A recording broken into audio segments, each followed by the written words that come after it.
Mas, sem mais demoras, abra a sua Bíblia no Evangelho de João, capítulo 6.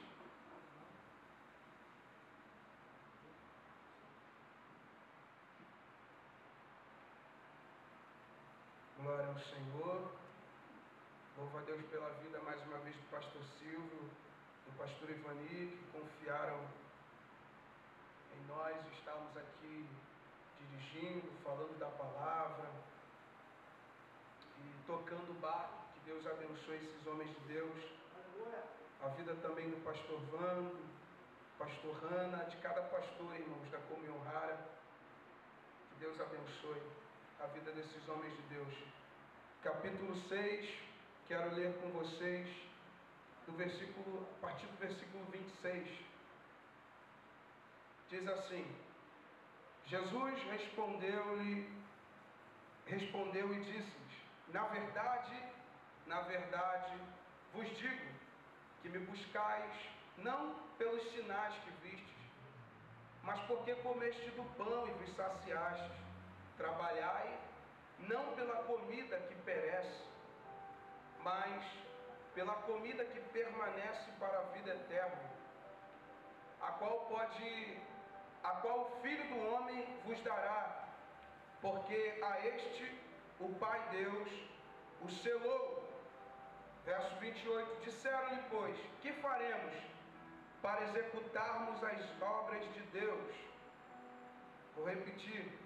Disseram-lhe, pois, que faremos para executarmos as obras de Deus?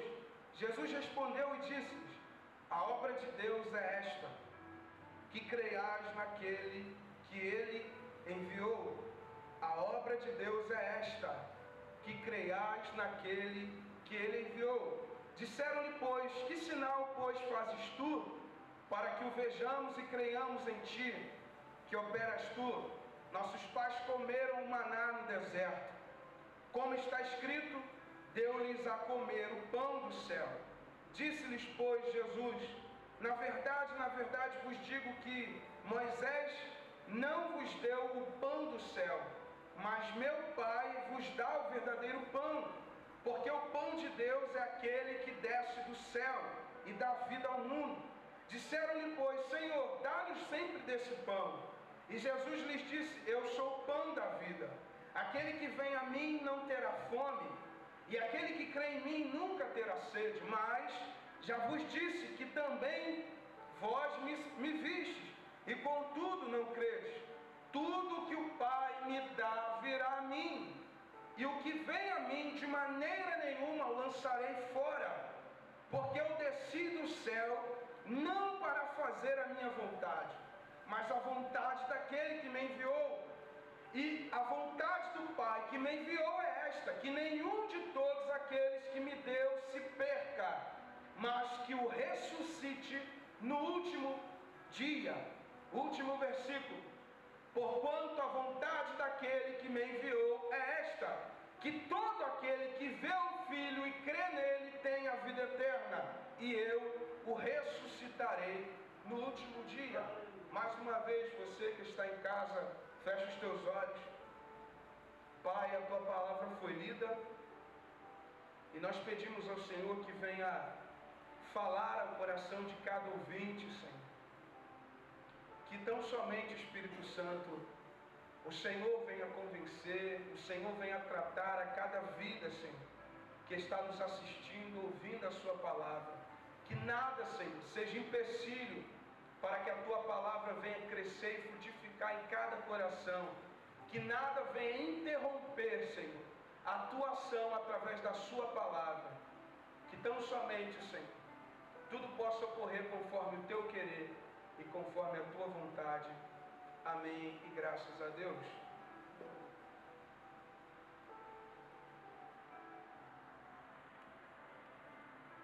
Bom, irmãos, esse texto aqui de João, capítulo 6, esse texto falou bastante ao meu coração, justamente pela atitude da multidão e pela atitude de Jesus Cristo. Porque se a gente for olhar para o capítulo 6 e a gente vier fazendo o andamento do que Jesus disse e de como a multidão ela reagiu, a gente vai perceber o quanto a gente aprende, não só com atitudes boas, mas também com atitudes ruins. Porque uma das atitudes que a multidão tomou diante daquilo que Jesus Cristo falava foi uma atitude ruim. Se a gente for ver antes de chegar nesse texto aqui, quando inicia o capítulo 6, onde Jesus atravessa o mar e chega em Tiberíades, nós vamos ver que Jesus para com a multidão e questiona, olha, o que a gente pode dar para essa multidão? Eles estão aqui. Aí André vem com um entendimento, busca uma criança, vê uma criança e traz, essa criança está com pão e peixe na mão, uma quantidade muito inferior à quantidade de pessoas que estavam naquele lugar. E por isso que é interessante, porque como é que alguém vai alimentar uma multidão tendo pouco mantimento? Isso já é uma coisa que traz muito despertamento no capítulo 6, porque isso é considerado um milagre. Ninguém consegue, com 5 pães, alimentar, vamos supor, 5 milhões de pessoas, supondo, 20 milhões de pessoas, 3 mil pessoas, 4 mil pessoas. Com 5 pães, já alimentar 10 já surpreende a gente. Imagina a quantidade daquela multidão. E isso torna interessante o texto, porque Jesus está conversando com eles e ele pede para todo mundo se assentar. E daqui a pouco ele pega o pão e parte para os seus discípulos, os seus discípulos repartem, e ali eles vão partindo o pão e não vão percebendo o milagre acontecendo. E quando nós vamos ver, irmãos, se eu não me engano, foram 12 cestos de pão que ainda sobejaram. Alimentaram-se a multidão e o que sobejou foram 12 cestos. Ou seja, é muito pão, irmãos. É muito peixe. É muita coisa do pouco. E a gente aprende o quanto Jesus Cristo queria ensinar aquela multidão. Porque o assunto aqui, que a gente acabou de ler, é que ele fala de si mesmo a respeito de seu próprio pão. Mas como que ele aproveita o momento, a situação, para transmitir para eles o verdadeiro sentido do pão? Jesus já sabia o que ele iria fazer. Jesus já sabia que talvez aqueles que estavam com ele não acreditassem tanto naquilo que ele poderia fazer a respeito com 5 pães e alguns outros peixes, que também é uma porção muito inferior à multidão. Como que um homem consegue repartir um pouco com a multidão? E é interessante porque a visão do reino nunca é mostrar quantidades naquilo que se tem. Porque o mundo se atrai com muitas coisas, com muita quantidade, mas o reino não. Para o reino pouco é bom. Como diz a palavra, melhor é o pouco com justiça do que o muito com leviandade. Ou seja, o interesse do reino é com o pouco que se tem justiça. A gente quer ver muita quantidade, mas do pouco que o reino se agrada e vê a qualidade. Talvez a gente possa olhar e falar, nossa, os portões estão fechados, agora a quantidade de pessoas que buscam a Deus são poucas, que nada. Talvez muitas coisas que se estavam fazendo nos cultos não agradariam Deus na totalidade. E agora Deus, colocando um pouco dentro da sua casa, reconhece a qualidade de cada um. Nós estamos em poucos números aqui. Você está em poucos números na sua casa, mas Deus conhece a qualidade da tua adoração. Deus conhece a qualidade da sua entrega. Por isso que o pouco com Deus é muito. O pouco com Deus atrai. O pouco com Deus desperta interesse, porque Ele vê qualidade no pouco que se tem. Então a gente aprende, irmãos, que com muito pouco Jesus alimenta uma multidão. Jesus não precisa de muito holofote, ele só precisa de que alguém traga o pouco que se tem na mão. Talvez você veja algo nas suas mãos e Jesus fez uma pergunta: como eu posso alimentar essa multidão? Ah, Senhor, eu só tenho 5 pães, e talvez você ache que seja pouco. Só que você ainda não viu através de quem vai realizar no pouco que você tem.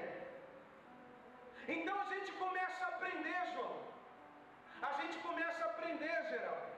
A gente começa a aprender de que com pouco Deus faz muito. Ele precisou de poucos pães para alimentar uma multidão. Talvez em paciência sejam poucos pregadores.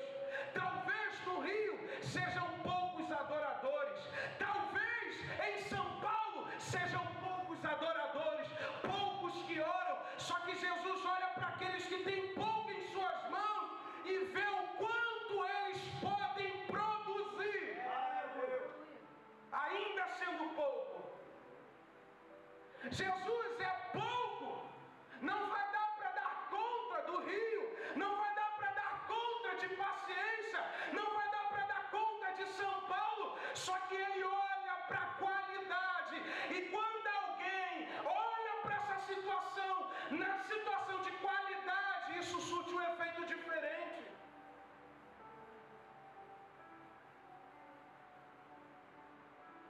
Alguém talvez olhe um congresso grande, cheio, um palácio cheio de pessoas e se agrade, mas Deus olha uma reunião pequena de oração e se alegra mais do que com uma quantidade maior. Então pouco nunca, não é que o muito está sendo desprezado, mas é que o pouco eficiente é melhor do que o muito com injustiça. Então a gente começa a aprender com Jesus Cristo a estratégia dele, como eu posso me revelar para eles. Primeiro ele faz um milagre, reparte pão, aí todo mundo se desperta.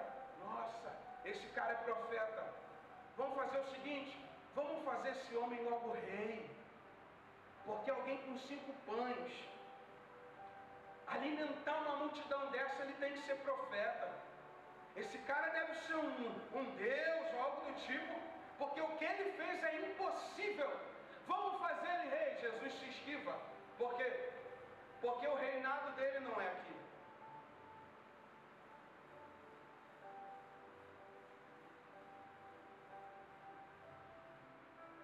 Não era aquele momento ser levantado ou aclamado como rei. E ele não se interessou por isso. Tanto é que quando ele fez a entrada triunfal, ele pede um jumento. Ele pede aquilo que menos importava no ramo de trabalho. Ele pega aquilo que era menos atrativo para as pessoas e se assenta e faz a entrada triunfal. Então a gente vê que Jesus Cristo, após alimentar a sua multidão, ele começa a conversar com eles, e depois dali ele parte, vai para direto de Cafarnaum, e o povo já estava saciado, então ele alimenta o seu povo, e daí ele parte, vai para Cafarnaum, o povo vai atrás dele, porque imagine, irmãos, se Jesus viesse no nosso tempo, nascesse, crescesse, e a gente visse esse homem operar maravilhas, a gente ia atrás dele como aquela multidão. A gente ia correr, poxa, teve um homem aqui com 5 pães e alguns peixinhos, alimentou uma multidão grande. Vamos atrás dele, que esse cara não é da terra. Então a multidão vai atrás dele. E eles acham Jesus em Cafarnaum. E dali Jesus Cristo começa a interrogar a eles, porque eles chegam para ele, se a gente for ver no versículo 25, antes do versículo 26, a multidão vai chegar para ele e vai dizer, e achando no outro lado do mar, disseram-lhe, Rabi, quando chegastes aqui?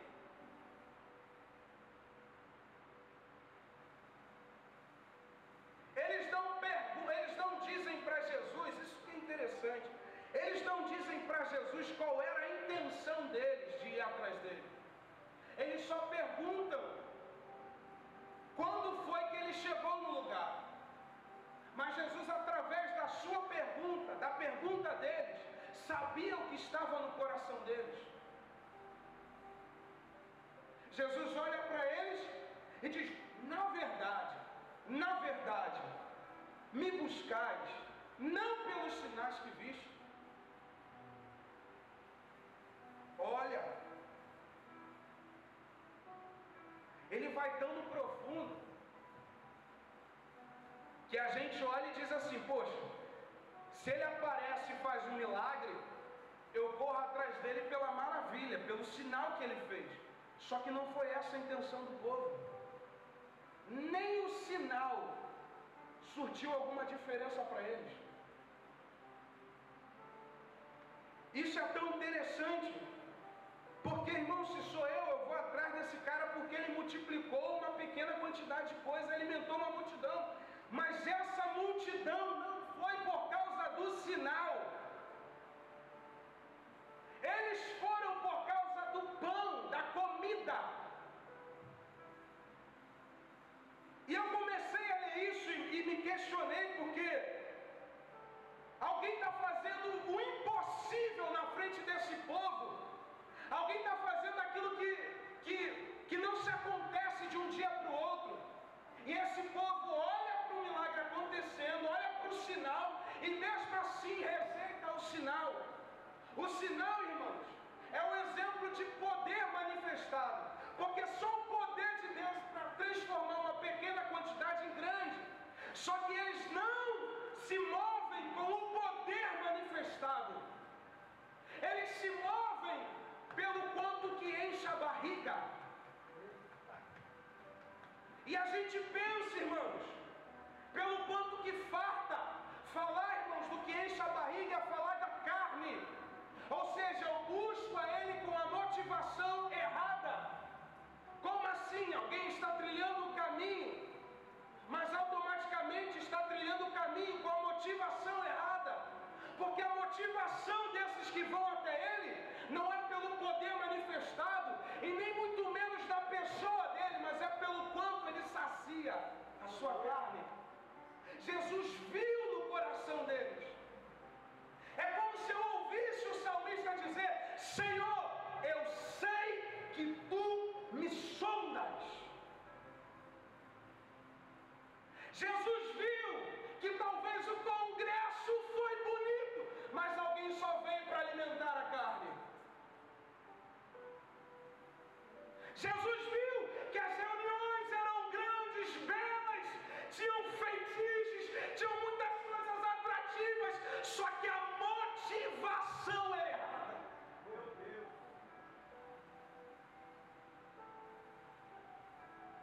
Eu venho não pelo poder manifestado, mas pelo quanto Ele está disposto a alimentar o meu ventre.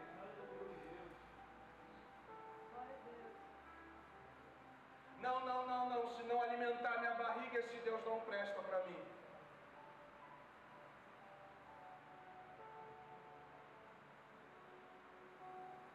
Alguém está na direção certa, só que se movimentando de forma errada.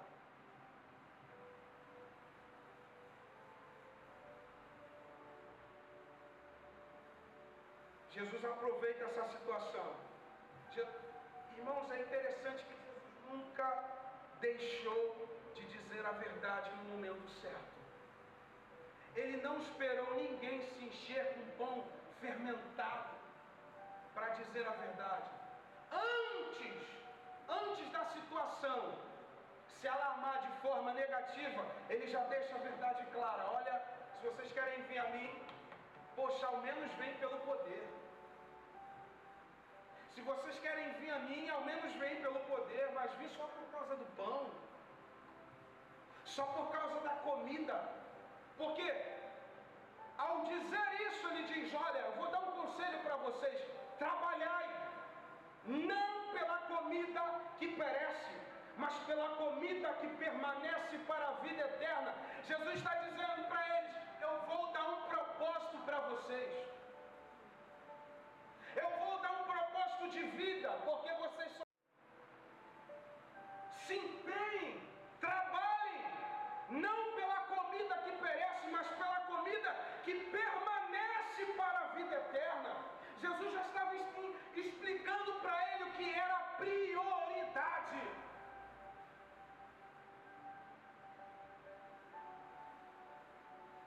Precisamos priorizar o reino.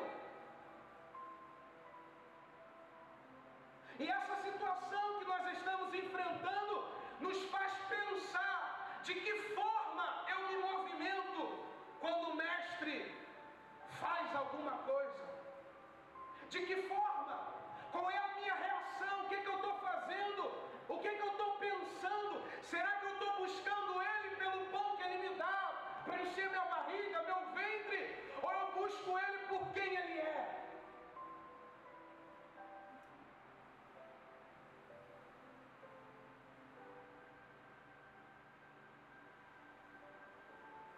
Alguém está priorizando coisas que perecem ao invés de priorizar coisas eternas.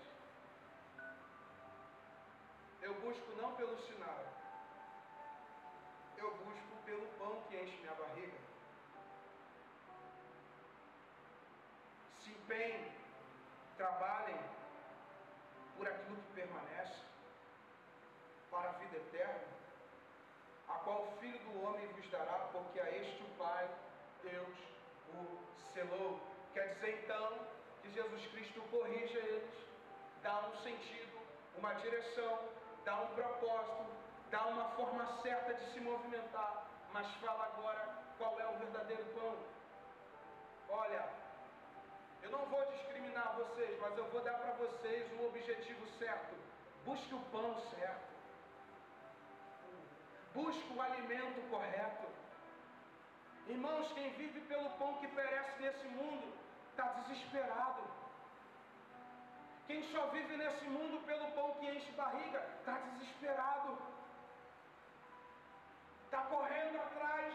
Mas alguém que não só pensa no pão desse mundo que enche a barriga, mas pensa no verdadeiro pão, está esperançado, está descansando. Como é que alguém consegue olhar para um armário vazio e ter alegria? Como é que alguém consegue ver a porta do emprego se fechando e ter alegria? É porque priorizou o pão certo.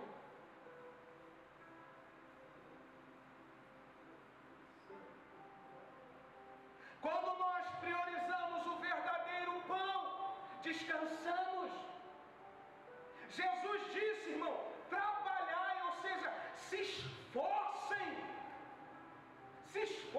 corram atrás do verdadeiro pão. Vocês estão correndo de forma louca, só porque eu enchi um pouco a barriga de vocês. Eu não vim para encher o ventre de vocês, eu vim para dar vida ao mundo e vida com abundância.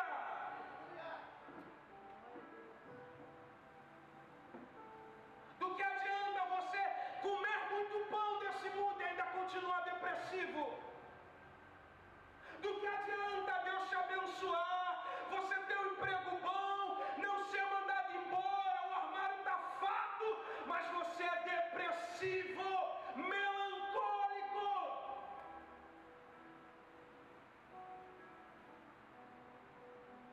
Doente, porque busca um pão que perece.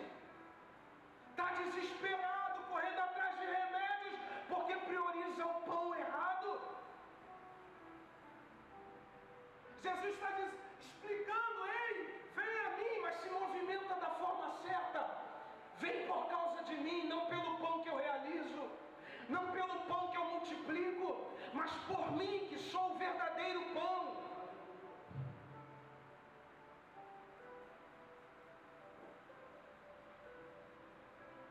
Ele é o verdadeiro pão.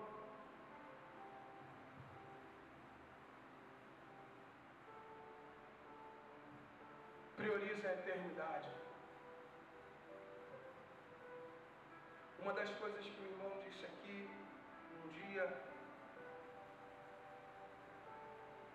nosso irmão Vinícius, que é do Ministério de Louvor, quarentena é para a gente estreitar relacionamento, e é mesmo. Talvez você que está escutando perdeu uma porta de emprego. Talvez você que está escutando está enfermo, foi diagnosticado, está com vírus. E aí? Qual é o pão que a gente vai priorizar nesse momento?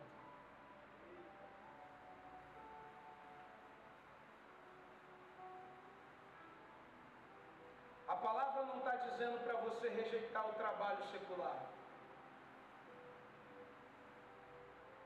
Mas a palavra está nos incentivando que o trabalho secular não dá vida eterna para a gente.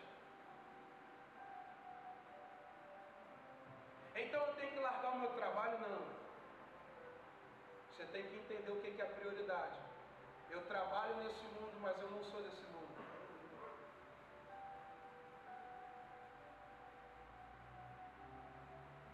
Faço faculdade nesse mundo, mas eu não sou desse mundo.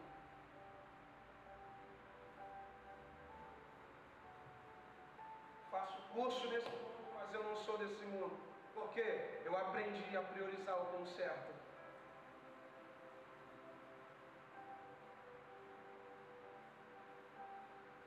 Trabalhai não pela comida que perece, mas pela comida que permanece para a vida eterna. Desenvolva, corre atrás, fale com o filho. Então a multidão olha para ele e diz: que faremos para executarmos as obras de Deus? Jesus respondeu e disse-lhes: a obra de Deus é esta, que creiais naquele que Ele enviou. É muito interessante, irmãos.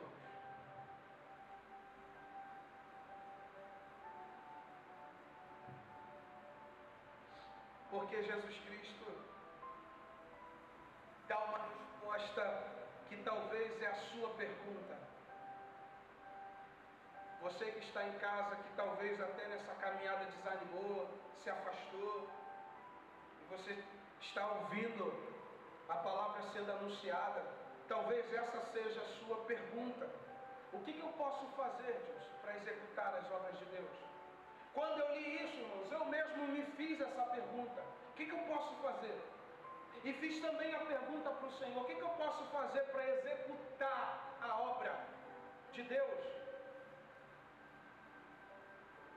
E Jesus responde: a obra de Deus é esta, que creiais naquele que Ele enviou. Então quer dizer que a obra de Deus é realizada quando manifestamos fé no Filho. Alguém talvez está se esforçando para fazer a obra de Deus, mas esquece que o Filho na obra é prioridade.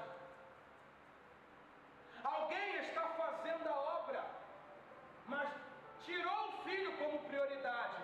Só que o principal foco da obra de Deus é crer no Filho. Se alguém tenta executar a obra de Deus sem crer no Filho, essa obra é falsa. Se alguém tentar realizar as obras de Deus sem crer no Filho, não vai resistir, não vai avançar, não vai crescer, porque a obra de Deus é que alguém manifeste fé no Filho. Tem por principal foco na sua obra o seu Filho. Como a gente pode executar a obra de Deus crendo no Filho?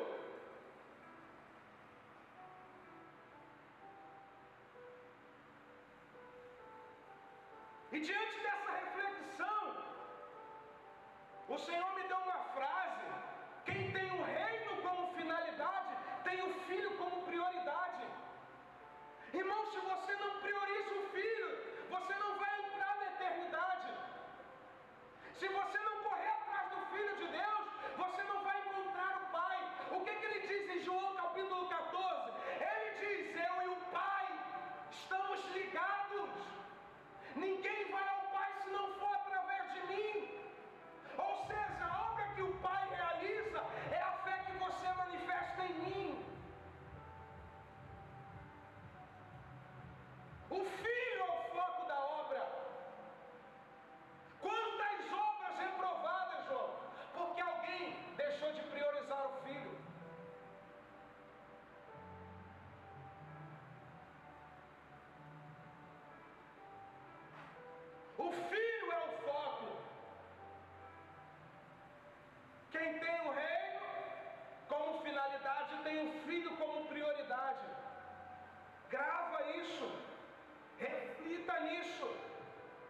Se você almeja o Pai, você tem que manifestar fé no Filho.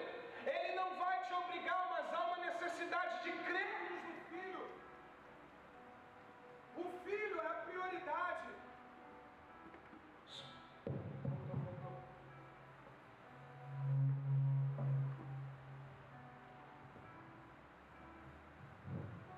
O Filho é a prioridade. Esse aqui é um segredo, irmãos. Como é que eu posso realizar a obra de Deus? Primeiro, você precisa crer no Filho. Porque não adianta você fazer nada se o foco da obra não for o Filho. Ei, a obra é de Deus, mas a fé é manifestada no Filho. Nesses últimos dias, antes de a gente realizar a obra, a gente precisa entender quem a gente prioriza na obra. Eu quero realizar a obra de Deus, mas eu preciso crer no Filho. E Paulo diz uma coisa tão interessante quando ele escreve a carta aos Colossenses. Ele diz que se nós recebemos o Filho, também devemos andar nele, arraigados, edificados, presos, enjaulados nele, colado nele, entranhado nele.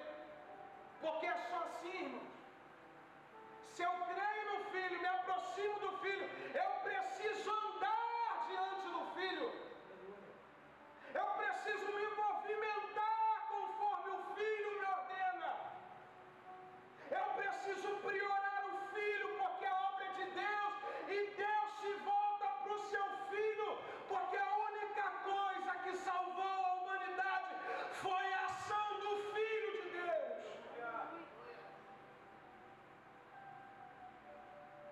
Creia no Filho. Não rejeite o Filho. Como o salmista no Salmos 2 diz, a gente precisa beijar Ele. A gente precisa correr atrás dEle. Talvez você se pergunte agora o que eu faço. Você precisa correr para Ele. Porque o Pai tem como principal na sua obra o seu próprio Filho. Alguém está querendo caminhar para Deus sem andar conforme o Filho que Ele enviou. Eu quero encontrar Deus, mas eu não obedeço o Filho.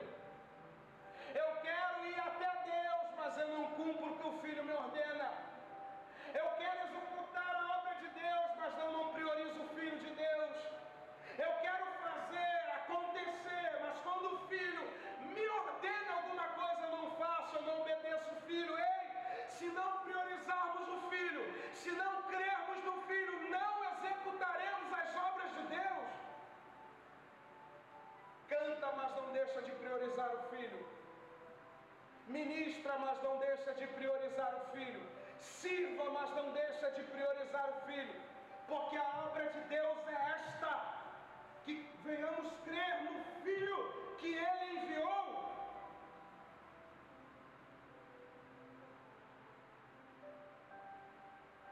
Por que eu tenho que almejar o Filho? Olha o que ele escreve, Paulo, aos Efésios, no capítulo 2: e vos vivificou, estando vós mortos em ofensas e pecados, em que noutro tempo andastes, segundo o curso deste mundo, segundo o príncipe das potestades do ar, do espírito que agora opera nos filhos da desobediência, entre os quais todos nós também antes andávamos, nos desejos da nossa carne, fazendo a vontade da carne e dos pensamentos, e éramos por natureza filhos da ira, como os outros também. Mas Deus, que é riquíssimo em misericórdia, pelo seu muito amor com que nos amou, estando nós ainda mortos em nossas ofensas, nos vivificou juntamente com Cristo.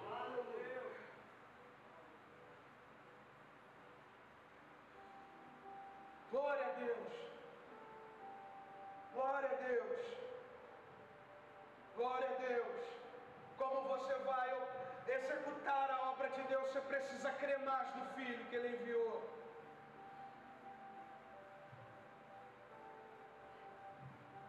Senhor, eu tenho a faca e o queijo na mão, mas você crê no Filho que eu enviei, então não tem como você realizar as minhas obras.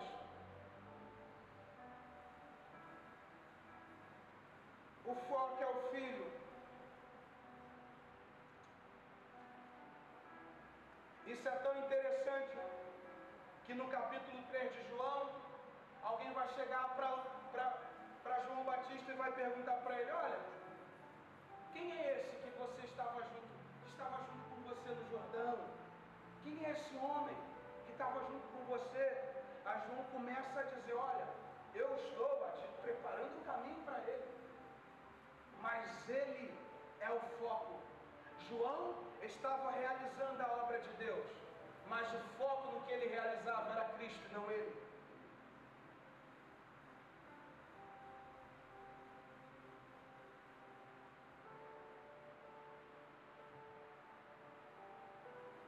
Isso é uma coisa que devemos pensar, porque obras que não priorizam o Filho não priorizam o Pai. Porque o foco aqui é como eu vou realizar a obra de Deus.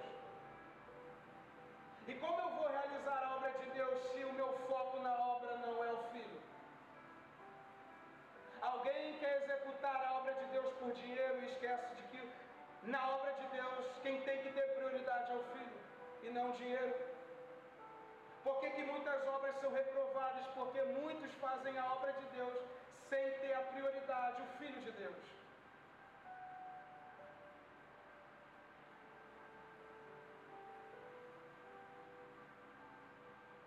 E João entendeu isso, porque ele diz, em João capítulo 3, isso é interessante.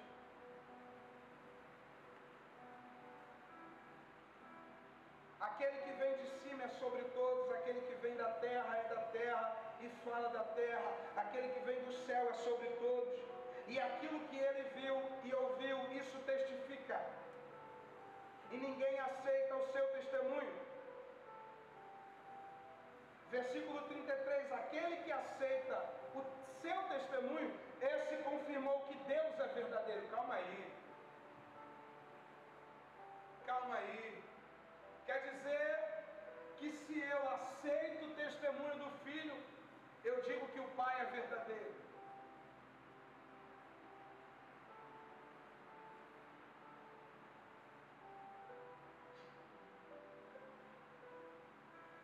Aquele que aceitou o seu testemunho, esse confirmou que Deus é verdadeiro. Porque aquele que Deus enviou fala as palavras de Deus, pois não lhe dá Deus o Espírito por medida. O Pai ama o Filho e todas as coisas entregou nas suas mãos. Está tudo nele, irmãos.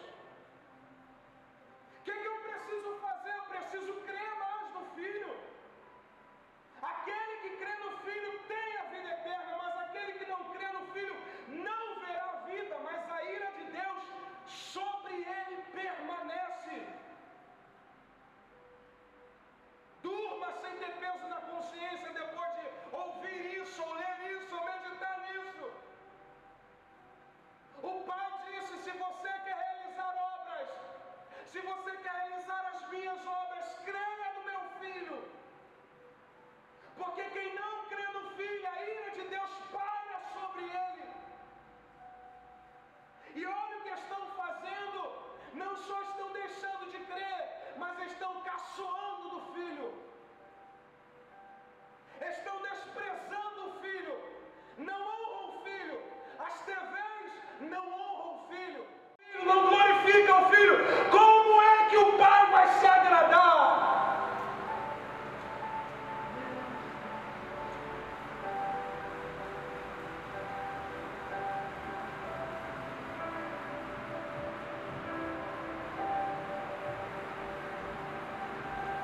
Creia no Filho.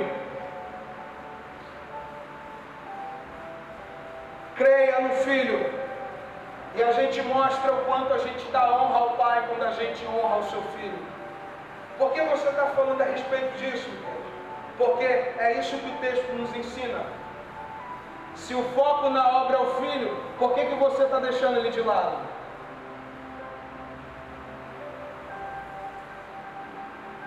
Eu andei, me perdi, porque você perdeu o foco no filho, olhou para o homem. Alguém, por olhar para o homem, deixou de realizar a obra que Deus preparou. Porque na obra de Deus, quem tem o holofote é o filho.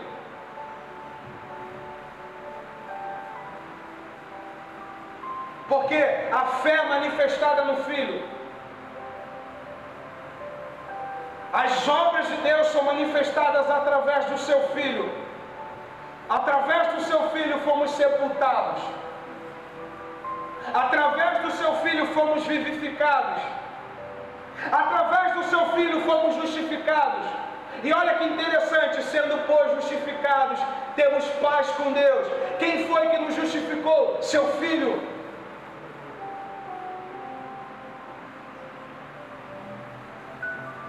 O que eu faço? Deus está irado comigo. É claro que o Pai vai se irar com você. Você se esqueceu do filho.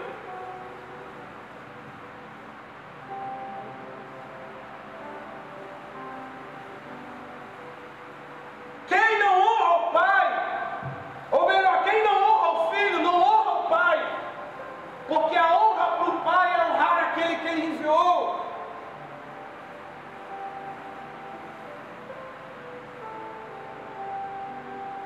Isso me faz lembrar, irmão, que lá em João capítulo 8, Jesus está conversando com os fariseus. E ele tem um discurso, e é de Abraão que eles estão conversando.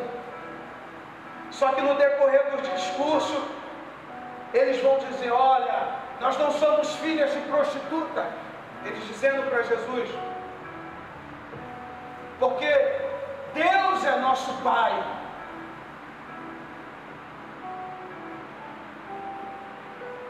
Aí eu queria que você que está com a sua Bíblia aberta dentro da sua casa, abrisse João capítulo 8, versículo 42, porque eles vão dizer: não, o nosso Pai é Deus, nós não somos filhas de prostitutas.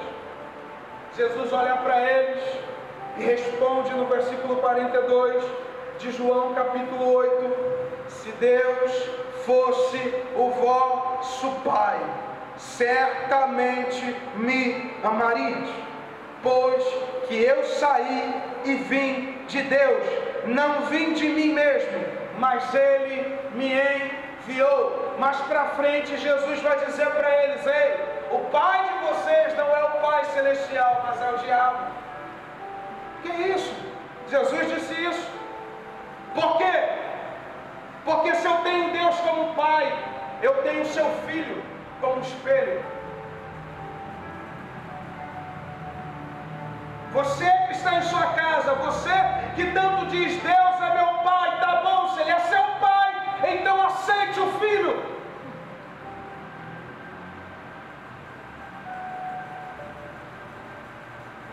Ao menos creia nos sinais.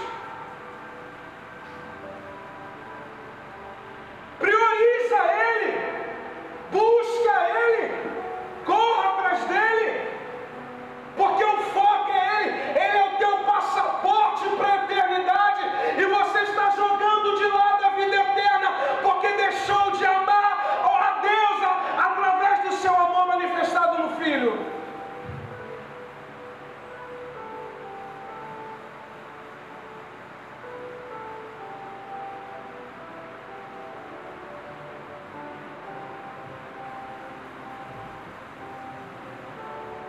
Glória a Deus. O Pai ama o seu Filho, por isso que Ele diz: para realizar as minhas obras é preciso crer no Filho. Quero novamente afirmar: quem tem o reino como finalidade, tem o Filho como prioridade. Prioriza. Ame mais o Filho. O Pai vai se agradar de você se você agradar o seu Filho. Quantas vezes você bateu o pé e abandonou o Filho? Quantas vezes você saiu, deixou de crer, deixou de buscar? Quem te ofendeu não foi o Filho de Deus, quem te ofendeu foi o ser humano. Quem te rejeitou não foi o Filho de Deus, quem te rejeitou foi o ser humano. E você deixou de estar interessado na obra de Deus porque você não priorizou o seu filho, o abandonando.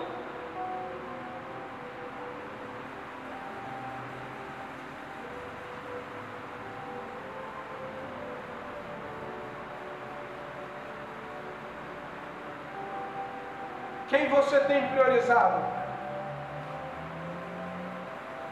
Qual é a sua motivação quando você vai atrás do filho?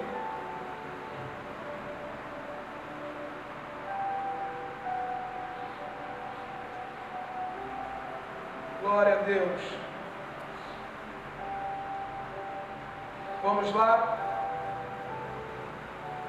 Disseram-lhe, pois, que sinal, pois, fazes tu, para que vejamos e creiamos em ti? Nossos pais comeram o maná no deserto, como está escrito, deu-lhes a comer o pão do céu. Disse-lhes, pois, na verdade vos digo, que Moisés não vos deu o pão do céu, mas meu Pai vos dá o verdadeiro pão do céu. Porque o pão de Deus é aquele que desceu do céu e dá vida ao mundo. Então dai-nos, Senhor, dai-nos sempre desse pão. Dá o pão daquilo que dá vida.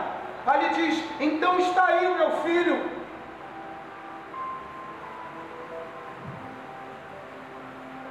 Aquele que vem a mim não terá fome, aquele que crê em mim não terá sede. Qual é a tua fome diante dele? Qual é a tua sede? O que você está priorizando?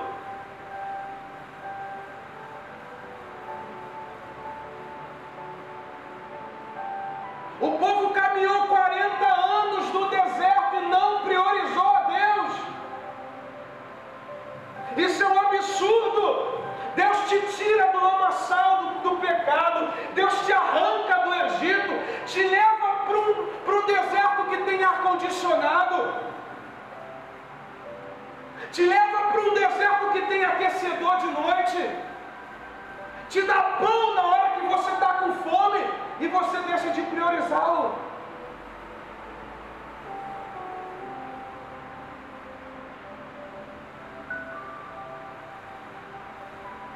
Olha o que ele diz, mas já vos disse que também vocês viram e contudo não creram.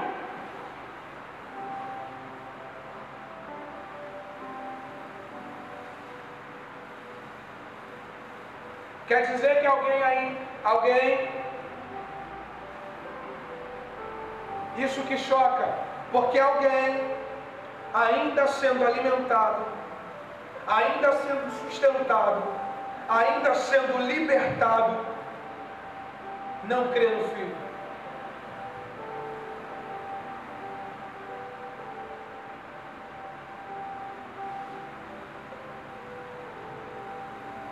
O que você precisa fazer agora? O questionamento que Jesus Cristo está querendo trazer para eles, aquilo que aconteceu no passado, o pão que desceu lá, está acontecendo aqui novamente. Só que na verdade eu sou o pão do céu. E quem deu aquele pão não foi Moisés, foi o Pai. Eu sou o pão vivo enviado pelo Pai. E mesmo eu vindo aqui, vocês vendo, estão deixando de crer. E quando alguém deixa de crer no Filho, não é alimentado por Ele. Porque o que sai dele que me alimenta. Como que eu vou ser alimentado nessa caminhada se eu deixei de priorizar o Filho?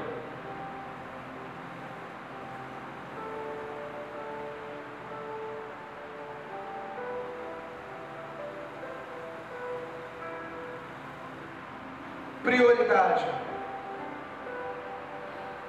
Prioridade. E olha que interessante. que mesmo o povo não crendo, a misericórdia de Deus ela se estende.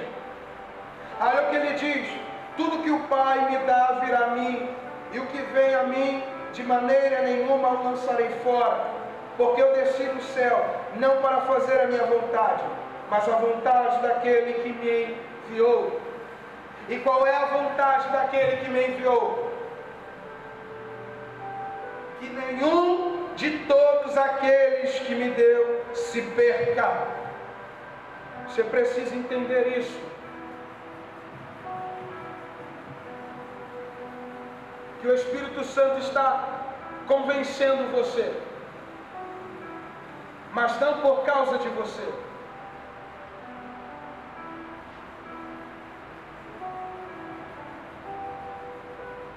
Como pode o Senhor Jesus lançar fora aquilo que o Pai deu para ele?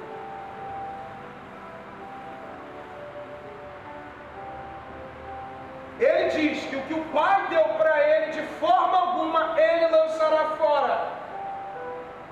Você se sente fora, mas ele não te rejeitou.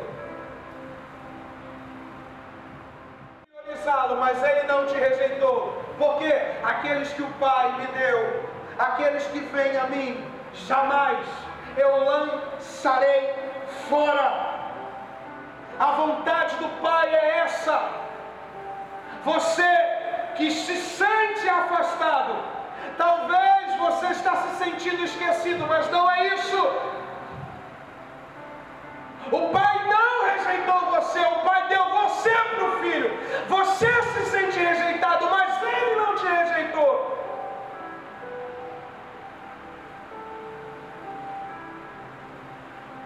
Qual é o problema então? O problema é que o filho ingrato na casa do pai está saindo não pelo que o pai fez, mas está saindo pelo que ele fez.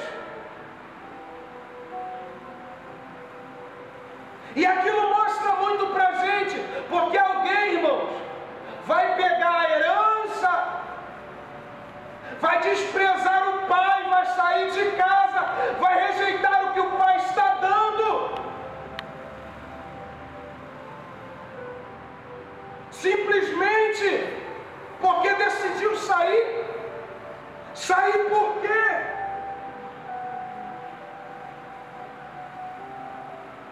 Se é de você quem o Pai vai atrás.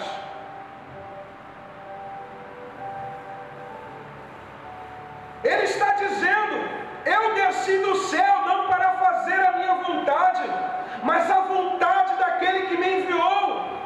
A primeira vontade que ele deixa claro: que nenhum de todos, aqueles que me deu se perca, mas que eu o ressuscite. Você não está entendendo? Deus vai ressuscitar você.